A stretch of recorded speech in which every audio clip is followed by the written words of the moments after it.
Bismillahirrahmanirrahim. Assalamualaikum warahmatullahi wabarakatuh. Alhamdulillahi rabbil alamin. Wassalatu wassalamu ala ashrafil anbiya'i wal mursalin. Sayyidina wa habibina Muhammadin. Arsalahullahu rahmatan lil alamin. Amma ba'd. Kaum muslimin wal muslimat rahimakumullah. As-saimin wa as-saimat. Berjumpa kembali dengan kami Pesantren 19 dalam program spesial menjelang berbuka pada hari yang ke-26 Ramadan 1441 Hijriah ini. Kita mohon kepada Allah, semoga Allah Subhanahu wa taala menerima semua amal ibadah kita, dan kita juga mohon kepada Allah semoga hari-hari berikut ini, tinggal 5 atau 4 hari lagi ini, Allah tetap memberikan limpahan rahmat dan karunia kepada kita. Allah bantu kita, Allah sehatkan kita, Allah tolong kita dalam melaksanakan berbagai macam ibadah di siang hari maupun di malam hari yang insya Allah akan kita lakukan. Pada sore hari ini kita akan membahas nama Al-Quran lain yang luar biasa. Ini nama, boleh dikatakan ini nama yang mudah difahami sebenarnya dan mudah dirasakan, yaitu Mubarak, atau yang diberkahi. Kenapa? Karena kalau kita lihat inti dari kehidupan kita di dunia ini adalah dapat keberkahan dari Allah Subhanahu wa taala. Untuk apa ilmu banyak kalau tidak berkah? Untuk apa anak banyak kalau tidak berkah? Untuk apa umur panjang kalau tidak berkah? Untuk apa harta banyak, kedudukan tinggi, tanah luas kalau tidak berkah? Nah, oleh karena itu boleh dikatakan inti target dari Al-Quran itu adalah sebenarnya agar hidup manusia ini menjadi berkah di sisi Allah Subhanahu wa taala. Seperti biasa kita akan melihat makna kalimat atau kata berkah atau kata mubarak di dalam bahasa Arab. Kata mubarak itu disebut dengan isim maf'ul dari asal kata fi'ilnya baraka, wazan fa'ala. Baraka yubariku mubarakatan. Baraka ini biasanya setelah kata baraka selalu dikatakan ala atau fi atau li, seperti baraka alaika wa baraka fika wa baraka laka. Baraka ini digunakan hampir kepada seluruh aktivitas kita yang baik-baik yang mengharapkan keberkahan. Termasuk juga kita berhari raya. Berhari raya kita bergembira setelah selesai perjuangan kita selama sebulan Ramadan, datang Idul Fitri, hari raya fitrah. Itu disebut juga dengan Idul Mubarak. Idul Sa'id fihi mubarakah. Semoga hari kebahagiaan itu, hari kegembiraan itu dipenuhi dengan keberkahan. Makanya aturan-aturannya harus ada agar keberkahan itu tidak hilang. Nah, oleh karena itu mubarak ini ada kalimat yang selalu hadir dan muncul dalam ucapan selamat. Dalam bentuk apapun, selamat. Seseorang itu mendapat bayi, diucapkan selamat. Disebut dengan tiflu mubarak. Semoga mendapatkan bayi atau anak yang berkah. Orang mendapatkan istri, disebut juga zawaju mubarak, pernikahan yang diberkahi. Begitu juga lain-lain, termasuk selesai sekolah atau dapat bisnis yang bagus, dapat pekerjaan yang bagus, dapat bonus yang besar, dapat keuntungan yang bagus. Itu selalu dikatakan mubarak. Begitu juga orang yang sudah sembuh dari sakitnya, itu juga dikatakan mubarak. Begitulah dahsyatnya kata mubarak itu, sebuah kata yang tidak mungkin bisa kita lepas darinya. Sebab kalau kita lepas dari kata mubarak atau keberkahan itu, kita akan sengsara hidup di dunia ini, apalagi di akhirat kelak. Oleh karena itu Nabi SAW salah satu cara mengajarkan kita dalam mencapai kehidupan yang berkah itu dilakukan ketika Rasulullah memberikan tahniah, memberikan ucapan selamat kepada orang yang melakukan pernikahan. Lalu Rasulullah katakan, ajarkan pada kita seperti riwayat Imam Abi Daud, Rasulullah katakan, barakallahu lak. Semoga Allah memberikan keberkahan bagimu ketika kamu dalam keadaan baik dan senang. wa baraka alaik. Begitu juga ketika kamu menghadapi kesulitan, Allah tetap menyertai keberkahannya atasmu. Dan wa jama'a bainakuma fi khair. Semoga Allah selalu menghimpunkan kalian berdua dalam kebaikan. Inilah Masya Allah kata Mubarak. Ya. Nah, oleh karena itu kaum muslimin rahimakumullah, kita sangat terkagum-kagum ketika Allah Subhanahu wa taala mengatakan Al-Qur'an ini adalah kitab yang mubarak. Alkitab, kitab yang mubarak. Sungguh sangat luar biasa. Kita akan temukan dalam Al-Quran beberapa ayat yang menjelaskan Al-Quran itu kitab mubarak. Di antaranya seperti Allah jelaskan dalam surah Al-An'am ayat 155. Allah berfirman, A'udzu billahi minasyaitonir rajim, wa hadza kitabun anzalnahu mubarakun fattabi'uhu wattaqu la'allakum turhamun. Inilah kitab yang kami turunkan kepada Nabi Muhammad SAW. Mubarak, penuh dengan keberkahan. Dari awal sampai akhir. Dari Al-Fatihah sampai An-Nas. Dari awal ayat Al-Fatihah. Bismillah, huruf ba. Sampai minal jinnati wan nas, huruf sin. Dalam Al-Quran itu penuh dengan keberkahan. Oleh karena itu ikutilah Al-Quran itu. Dan bertakwalah kamu kepada Allah. Agar kamu dilimpahkan rahmat oleh Allah Subhanahu wa ta'ala. Nah, oleh karena itu kaum muslimin rahimakumullah, betapa indahnya ayat ini dengan mudah bisa menggambarkan, dengan gamblang bisa menggambarkan pada kita bahwa Quran itu penuh keberkahan. Lalu untuk apa kita tidak tertarik untuk berinteraksi dengan Al-Quran? Untuk apa kita untuk tidak tertarik belajar Al-Quran? Untuk apa kita tidak tertarik untuk memahami Al-Quran dan mengamalkan kandungan-kandungan Al-Quran yang mencakup semua sisi kehidupan itu? Nah, oleh karena itu Allah jelaskan pada ayat yang lain seperti surat Sad ayat 29. Allah berfirman, Kitabun anzalnahu ilaika mubarakun. Inilah kitab yang kami turun kepada engkau, hai Muhammad. Mubarakun, penuh diberkahi. Liyadabbaru ayatihi. Tadi disuruh ikut, fattabi'uh, kita ikuti. Sekarang liyadabbaru ayati. Agar kita tadaburkan ayatnya. Tadabur itu adalah menggunakan kekuatan akal fikiran dan hati. Jadi kombinasi dari dua kekuatan yang kita gunakan, akal untuk memahami, hati untuk meyakini dan memahami juga. Dari situlah datang kekuatan tadabbur. Makanya dulu di zaman Nabi, zaman sahabat, Rasulullah, Allah menyuruh sahabat mentadaburkan Al-Quran. Oleh karena itu kita bisa lihat seperti orang berjalan di jalan tol. Perbandingan tadabbur dengan tidak tadabbur itu seperti orang berjalan di jalan yang berkelok-kelok, ya, bukit-bukit, muter-muter, kadang sempit, kadang ada pasar, kadang-kadang ada rel kereta, lama. Bandingkan dengan orang yang jalan tol, tidak ada bebas hambatan. Tapi bukan tol kayak di kita kadang-kadang terhambat juga ya, tol di luar negeri katakan. Ya. Tol di Eropa, atau tol di Turki, itu beratus-ratus kilo kita jalan, benar-benar tanpa ada hambatan. Nah, itulah cara Allah Ta'ala untuk kita bisa menggapai keberkahan Al-Quran, yaitu dengan mengikutinya dan mentadaburkan ayat-ayatnya. Kemudian waliyatadzakkara ulul albab. Dengan demikian orang-orang yang berfikir, orang-orang yang mau mengasah otak dan pemikirannya untuk menekuni dan memahami dan mentadaburkan Al-Quran, dia akan bisa dapat pelajaran dari Al-Quran. Kaum muslimin wal muslimat rahimakumullah.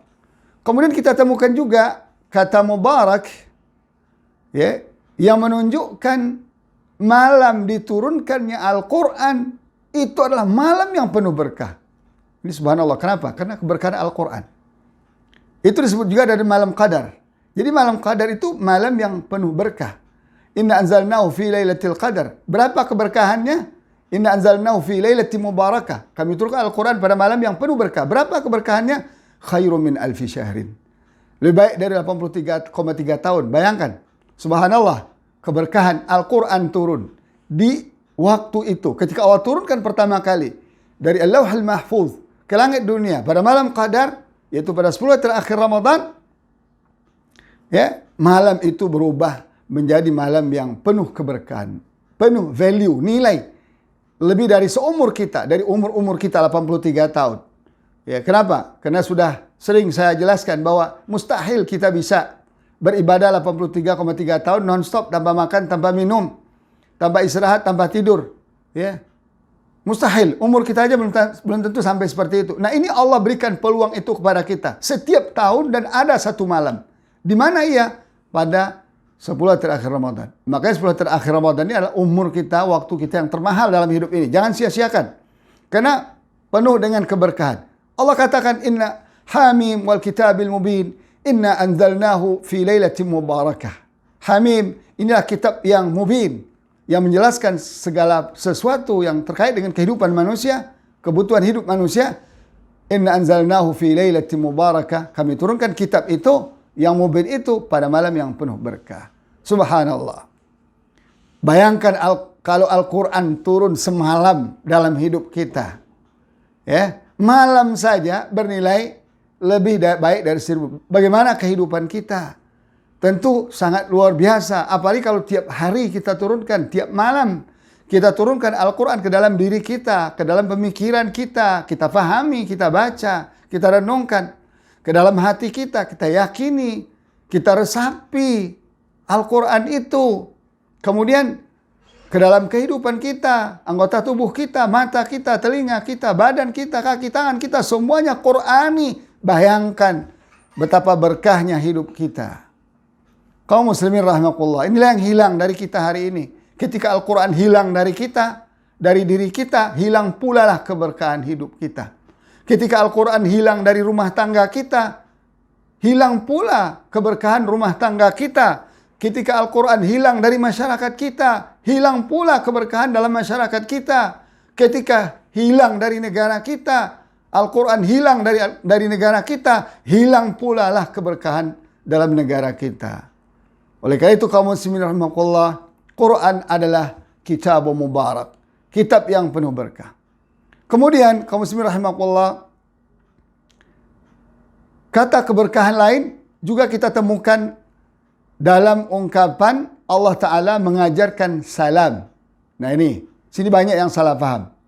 Mereka mengira bahwa ya, Assalamualaikum yang diajarkan Allah Ta'ala itu bisa diganti, nilainya biasa-biasa saja, bisa diganti dengan ucapan good morning, ya, good evening, atau selamat pagi, selamat siang, apapun lah bentuknya.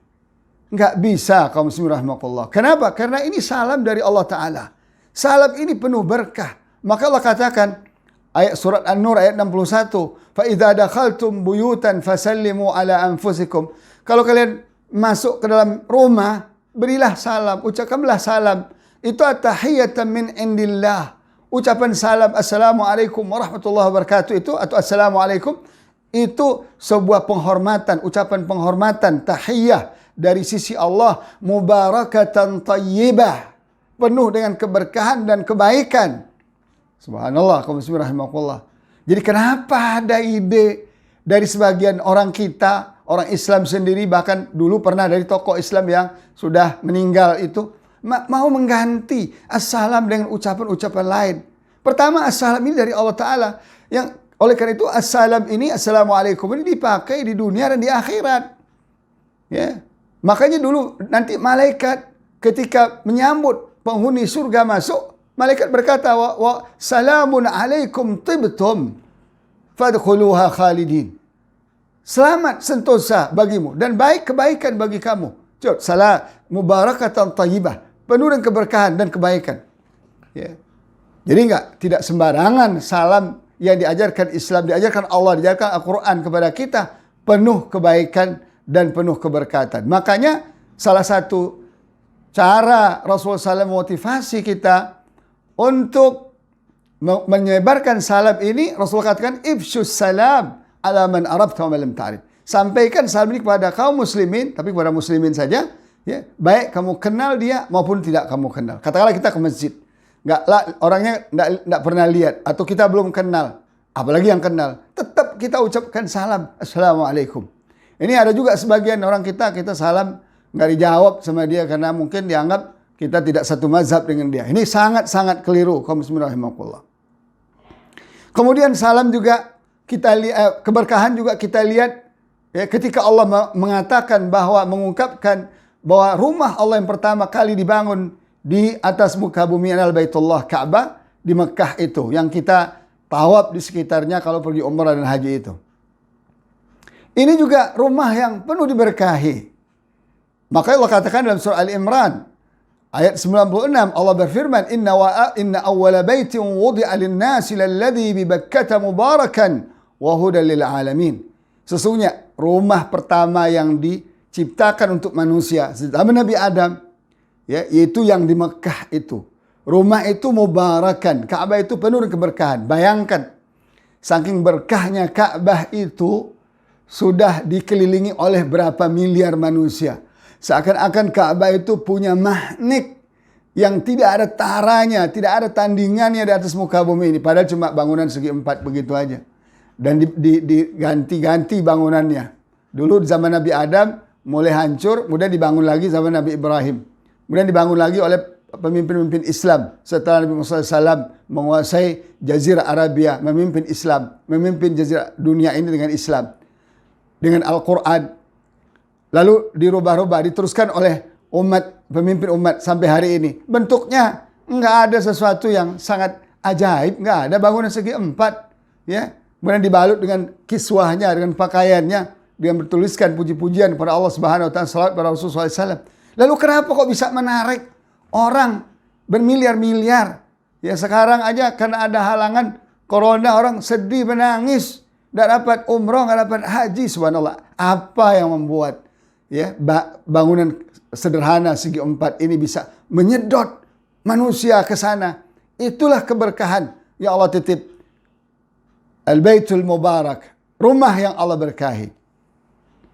Kaum muslimin rahimakumullah, kata berkah juga kita temukan ketika, ya, Allah Ta'ala menyuruh Nabi Nuh alaihissalam turun dari kapalnya setelah banjir reda. Setelah umat manusia Allah hancurkan semuanya, kecuali yang di dalam kapal, orang-orang beriman yang berada di perahu Nabi Nuh. Nah, agar Nabi Nuh tidak salah pilih tempat, ya, Allah mengajarkan kepada beliau agar memilih tempat yang penuh berkah, atau minta kepada Allah tempat tinggal yang berkah. Allah katakan, fa iza stawaita anta wa ma'ak 'ala al-fulki faqulil hamdulillahi alladzi najjana minal qaumidz zalimin. Apabila Anda sudah berada di dalam kapalmu bersama orang-orang beriman bersamamu, maka katakanlah segala puji bagi Allah yang telah menyelamatkan, meloloskan kami dari kejahatan orang-orang zalim yang ingin membunuh mereka ketika itu. Kemudian katakan, wa qur rabbi anzilni munzalan mubarakan. Ya Allah, turunkanlah saya, tempatkanlah saya di sebuah tempat mubarak. Jadi ke mana arah kapal itu nanti? Apakah balik lagi ke kampung semula atau pergi ke tempat lain? Allah yang maha tahu. Atau kemana sajalah, sama saja. Yang penting apa? Ada keberkahannya. Begitu juga negeri kita, kaum muslimin rahimahullah. Bagi kita nggak ada masalah. Mau tinggal di Indonesia, mau tinggal di mana, yang penting berkah. Begitu juga rumah. Bagi kita nggak ada masalah, mau tinggal di Depok, mau tinggal di Jakarta, mau tinggal di Bekasi, nggak ada masalah. Yang penting kalau berkahnya, kalau berkah ini sudah menyertai hidup kita, insya Allah tidak akan ada masalah bagi kita, orang beriman. Nah, kaum muslimin rahimakumullah, begitu juga keberkahan itu juga menjelaskan terhadap seorang manusia istimewa yang Allah ciptakan tanpa bapa, itu Isa alaihissalam. Allah berikan dia keberkahan hidup di mana saja berada. Saking berkahnya, bayangkan, dia masih bayi sudah Allah beri bisa bicara. Bayi. Allah berfirman, qala inni abdullahi atani alkitab wa ja'alani nabiyya. Ketika dia digendong oleh ibunda Maryam dalam beberapa hari dari umurnya, kepada masyarakatnya mencibir, menghina. Oh, anak siapa ini? Anak jadah siapa ini? Dia tanya Maryam, anak siapa ini? Maryam bilang, saya nggak mau jawab. Tanya si bayi ini. Lalu mereka bingung, masa bayi sih bisa tanya? Tapi karena penasaran, mereka tanya. Lalu Allah buat Nabi Isa alaihissalam yang bayi itu bicara. Dia berkata, saya adalah Abdullah. Allah berikan kitab kepada saya dan Allah jadikan saya Nabi. Subhanallah. Masih bayi. Sudah bisa berbicara, saya diberikan adalah hamba Allah, bukan Tuhan. Yesus itu bukan Tuhan. Nih pengakuan Nabi Isa alaihissalam sendiri. Saya adalah hamba Allah. Allah berikan pada saya kitab. Dan Allah jadikan saya Nabi. Wa ja'alani mubarakan. Allah jadikan saya selalu diberkahi. Aina ma kuntu, di mana saja saya berada. Nah, oleh karena itu kaum muslimin rahimakumullah, ketergantungan kepada tempat, ketergantungan kepada satu sekeping tanah, kalau salah kita dalam memahami hidup ini bisa membuat kita sengsara, kehilangan keberkahan, bahkan bisa jatuh kepada kemusyrikan.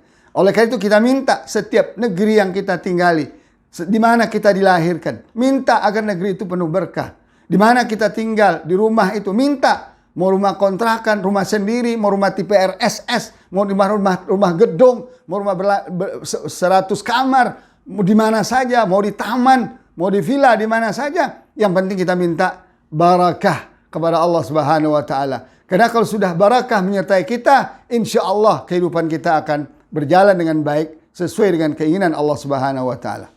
Kemudian juga kata berkah ternyata juga Allah sampaikan kepada satu pohon yang luar biasa. Itu pohon zaitun. Maka Allah katakan dalam surat An-Nur, Allah katakan apa? Allahu nurus samawati wal ard, mathalu nurihi kamishkatin fiha misbah, al-misbahu fi zujajah, az-zujajatu ka'annaha kawkabun durriyyun yuqadu min syajaratin mubarakatin zaitunatin la syarqiyatin wala gharbiyah. Cerita Allah adalah pemberi cahaya langit dan bumi. Perumpamaannya Allah katakan seperti ada lampu, di dalamnya ada cahaya. Ya, cahaya, di dalamnya ada kaca. Di dindingnya, sekitarnya ada kaca. Ya. Dia bagaikan apa? Bintang-bintang yang bercahaya, dinyalakan dari sebuah pohon. Pohon yang berkah, mubarakah. Apa itu? Pohon zaitun. Makanya zaitun ini Masya Allah sampai hari ini penuh dengan keberkahan. Zaitun, minyak zaitun ini ya, dulu memang penggunaannya sangat terbatas. Ternyata hari ini salah satu raw material untuk pengobatan manusia yang luar biasa. Ada cerita yang saya baca di salah satu media beberapa tahun yang lalu. Ternyata di satu wilayah di daerah Spanyol sana, itu orangnya umurnya panjang-panjang, sehat-sehat, segar-segar. Tidak pernah ada kanker, tidak pernah ada kolesterol di sana. Setelah dianalisa, ternyata apa? Ternyata masyarakatnya rajin makan minyak zaitun. Hampir semua bentuk makanan mereka pakai minyak zaitun. Masak roti pakai zaitun, buat kue pakai zaitun, bahkan juga macam-macam ya, salad segala macam pakai zaitun, minyak zaitun. Dengan demikian berkah mereka kesehatannya. Subhanallah. Keberkahan zaitun bisa untuk orang kafir sekalipun. Tidak ada masalah. Karena ini ciptaan Allah Subhanahu wa taala untuk seluruh manusia, apalagi kalau kita orang beriman. Nah, kaum muslimin rahimakumullah. Kemudian juga terakhir, kata berkah juga kita temukan dalam bentuk air hujan yang Allah turunkan. Bagaimana Allah menjelaskan dalam surat Qaf ayat 9 sampai 11. Wa nazzalna minas sama'i ma'an mubarakan. Kami turunkan perlahan-lahan, bertahap air dari langit itu. Jadi enggak sekali prus curah begitu enggak. Coba lihat hujan Masya Allah bertahap. Dia sesuai dengan kata nazzala. Sebagaimana yang sudah kita jelaskan ketika membahas tentang Al-Quran. Nazzala, perbedaan dengan nazzala dengan anzala. Anzala diturunkan sekaligus. Tapi Quran Allah katakan nazzala dan anzala. Diturunkan sekaligus dari Lauhul Mahfuz ke langit dunia. Kemudian dari langit dunia ke bumi secara bertahap. Begitu juga hujan. Nazzala. Ya, Allah katakan apa? Allah turunkan bertahap sedikit-sedikit. Ya, hujan itu ya, membawa air. Allah turunkan dari langit itu hujan atau air ma'am mubarakan.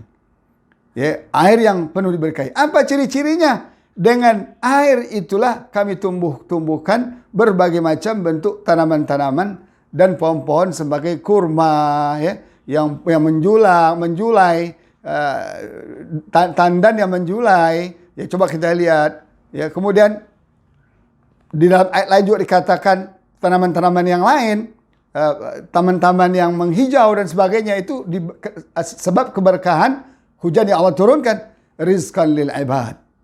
Itu sebagai rezeki bagi hambanya, manusia dan makhluk-makhluk lain. Wahayna bihi baldatan maitan. Begitulah kami hidupkan dengan hujan itu negeri yang mati yang tandus, tanah yang mati yang tandus. Kadzalikal khuruj. Demikian juga kalian nanti akan dikeluarkan dari dalam perut bumi setelah kalian dikuburkan. Nah, kaum muslimin rahimakumullah. Inilah macam-macam keberkahan yang Allah singgung di dalam Al-Quran. Wabil khusus Quran itu sendiri keberkahan. Kemudian Allah sebutkan beberapa poin yang bentuk keberkahan itu agar kita faham seperti apa keberkahan yang sebenarnya. Lihatlah hujan. Lihatlah pohon zaitun, buah zaitun. Lihatlah kehidupan Nabi Isa alaihissalam. Lihatlah bagaimana Nabi Nuh turun selamat dari banjir. Dan dia turun dari satu negeri yang penuh berkah. Lihatlah rumah Allah, Baitullah. Dan lihatlah bahwa salam, kata salam, Assalamualaikum, yang penuh berkah yang Allah ajarkan kepada kita. Dan lihatlah keberkahan di malam Allah turunkan Al-Quran, malam Qadar, khairun min alfi syahrin. Dan malam itu juga Allah tentukan nasib seluruh makhluk di atas muka bumi ini. Maka kita bermohon setiap malam agar Allah rubah nasib kita. Daripada kurang baik menjadi baik, daripada baik menjadi lebih baik, daripada tidak ada keberkahan menjadi ada keberkahan. Dari jauh dari Quran mendekat pada Al-Quran. Dari tidak berorientasi akhirat menjadi berorientasi akhirat. Itu yang kita minta kepada Allah Subhanahu wa taala, dan insyaallah Allah akan kabulkan. Nah, kaum muslimin rahimahullah, kesimpulannya apa? Dari kata mubarak, bahwa Al-Qur'an ini kitab mubarak, dan kata-kata keberkahan lainnya, kesimpulannya adalah bahwa Al-Qur'anul Karim yang Allah turunkan untuk manusia ini, ya, kendati pun yang manusia yang bisa memanfaatkannya adalah manusia muslim, yang mukmin, yang muttaqin, yang muhsin. Bagaimana sudah kita jelaskan sebelumnya. Ya. Untuk apa? Litakuna hayatuhum kulluha mubarakah.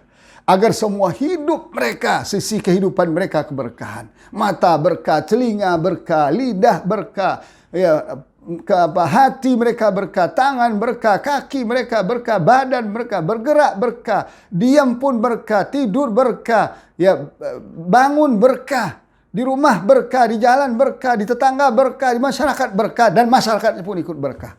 Subhanallah. Itulah target. Dengan apa? Agar liyanalu sa'adatad darain.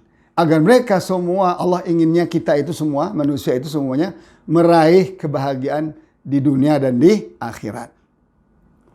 Yang kedua, bagaimana cara mendapatkan keberkahan Al-Quran itu? Ternyata tidak cukup hanya dengan dibaca saja. Tidak cukup hanya dengan tilawah saja. Tilawah bagian dari cara mengambil keberkahan. Tapi kalau tilawahnya tidak faham, kalau sudah faham tidak diamalkan, tidak ada gunanya juga. Oleh karena itu, kalau kita mau mendapatkan keberkahan Al-Quran, kita memang harus membacanya rutin. Tiap hari, jadikan buku bacaan utama setiap hari. Kita agungkan, kita besarkan, kita sucikan, karena dia kalamullah. Kemudian kita pahami makna-maknanya, kita tadabburkan ayat-ayatnya, kita ikuti aturan-aturan yang ada di dalamnya, batas-batas hukumnya, bagaimana keputusan-keputusan Allah, perintah-perintahnya, larang-larangannya. Semuanya benar-benar kita jadikan Al-Quran sebagai hudan, sebagai petunjuk hidup, sebagai furqan, sebagai pembeda antara hak dengan batil, sebagai mau'izah hasanah, nasihat yang baik, dan seterusnya bagaimana yang sudah kita jelaskan. Dengan demikianlah Al-Quran akan bisa menjadi berkah dalam kehidupan. Kalau tidak, kita akan jauh tetap dari berkah Al-Quran. Kemudian apa ciri-ciri Al-Quran itu bisa berkah? Kita bisa lihat. Al-Quran itu kalau sudah memberikan keberkahan kepada seseorang, seorang mukmin, dia hidupnya akan penuh dengan nilai-nilai. Ucapannya bernilai dan kebaikan. Penuh keberkahan. Amal-amal solehnya melewati umurnya. Ya, bekas-bekas amal solehnya masih bisa dimanfaatkan oleh beberapa generasi setelahnya. Lihat, coba lihat. Sahabat, betapa berkah hidup mereka. Bisa menyampaikan Islam hari ini. Setiap bicara Islam pasti orang ingat Abu Bakar, ingat Umar, ingat jasa Uthman, ingat jasa Ali, ingat jasa Fatimah, ingat jasa Aisyah, ingat jasa-jasa Zubair bin Awwam, Abdullah bin Mas'ud, dan seterusnya, bahkan ingat jasa Bilal. Setiap kita sholat, kita ingat jasa Bilal. Ini kenapa? Karena amal soleh mereka melebihi daripada umur mereka. Bahkan sampai ke akhirat kelak. Kemudian ya, kita juga lihat orang yang mukmin itu orang punya magnet positif sangat kuat, sehingga bisa mempengaruhi orang-orang yang ada di sekitarnya, mempengaruhi keluarganya, mempengaruhi tetangga dan masyarakatnya dan kaum muslimin. Untuk apa? Agar bisa bersama-sama meraih kebaikan dunia dan akhirat. Bukan bagaimana sama-sama buat mafia, bukan, itu mah setan, magnet setan. Ini magnet Quran. Magnet Quran itu selalu mendorong kepada positif, yang baik terhadap dirinya, keluarganya, masyarakatnya, dan seterusnya, tanpa pandang bulu dan tanpa pernah kenal pamrih. Itulah ciri-ciri orang-orang yang dapat keberkahan Al-Quran. Sebagaimana tadi yang sudah dijelaskan, bagaimana berkahnya rumah Allah, Baitullah, bisa menarik bermiliar-miliar manusia untuk datang kepadanya. Kemudian juga salah satu ciri keberkahan Al-Quran juga bisa kita lihat bahwa seorang itu punya kemampuan untuk menyampaikan kebaikan dan manfaat dimanapun dia berada. Jadi tidak pilih-pilih. Dimanapun dia berada, selalu dia bisa memberikan kebaikan. Kemudian keberadaannya di keluarganya, di tetangganya, di masyarakatnya, bagaikan obat, bukan bagaikan penyakit dan ilalang. Coba kita lihat orang-orang yang ahli Al-Quran, melihat wajahnya saja kita teduh. Wajah yang teduh. Kita dapat dari suaranya, dia baca Quran aja kita sudah dapat ketenangan dalam hati. Apalagi kalau dia ajarkan. Apalagi kalau kita amalkan ilmunya. Makanya sesuai dengan namanya syifa, Al-Quran itu obat. Nah, orang-orang yang Qurani itu, lihat saja. Dia bisa berfungsi sebagai obat. Artinya sebagai solusi bagi masyarakatnya. Bukan buat masalah, buat problem dalam masyarakat. Selama dalam aturan-aturan Islam. Jangan pula sampai dipahami kalau itu Nabi Muhammad nggak buat solusi dong sampai diusir dari kampungnya. Nah ini cara pandang yang keliru. Cara pandang yang keliru. Artinya patokannya tetap dalam batas-batas kebaikan. Nah inilah kaum muslimin keberkahan yang luar biasa dalam Al-Quran. Sebagaimana biasa terakhir kita akan mengutip ungkapan orang yang cerdik pandai para ilmuwan tentang Al-Quran ini. Pada hari ini kita akan kutip ucapan Joachim de Rudolph. Beliau cendekiawan dari barat. Apa beliau katakan? Pertama, perlu diakui Al-Quran lebih unggul daripada semua kitab agama lain. Nah, ini udah menohok sekali nih. Ketika kita secara seksama mempertimbangkan perihal aturan kebersihan, tata cara kebersihan, padahal cuma sangat sederhana sekali, tapi luar biasa yang dijelaskan Al-Quran. Subhanallah, tentang kebersihan. Makanya virus segala macam itu kan bermula dari tidak terjaganya kebersihan. Kemudian terima kasih kepada kitab suci ini. Faktanya kata beliau, sekawan besar serangga dan kutu di Asia dan sebagian daerah, kalau sekarang mungkin virus atau bakteria, sebagian di daerah dunia ini selamat dari ancaman serius ini. Ya, dengan apa? Dengan mewajibkan, dengan Quran mewajibkan kebersihan bagi kaum muslimin. Subhanallah. Islam telah menghancurkan banyak mikroba yang bersifat merusak dan destruktif, kata beliau. Artinya apa? Dengan ajaran Islam. Inna Allah yuhibbut tawabin wa yuhibbul mutatahhirin. Allah cinta orang bertaubat, cinta orang membersihkan diri. Wa thiyabaka fatahhir, pakaianmu dibersihkan dan seterusnya. Subhanallah, ini ternyata salah satu cara untuk menyelamatkan kita dari serangan virus dan bakteria-bakteria yang membahayakan lagi. Demikian, kaum muslimin rahimakumullah, kita berdoa kepada Allah semoga kita tetap dapat keberkahan Al-Quran dan marilah kita bersungguh berinteraksi dengan Al-Quran khususnya hari-hari terakhir Ramadan ini. Semoga bermanfaat. Subhanakallah bihamdik, asyhadu an la ilaha illa ants, astaghfiruka wa atubu ilaik. Wassalamualaikum warahmatullahi taala wabarakatuh.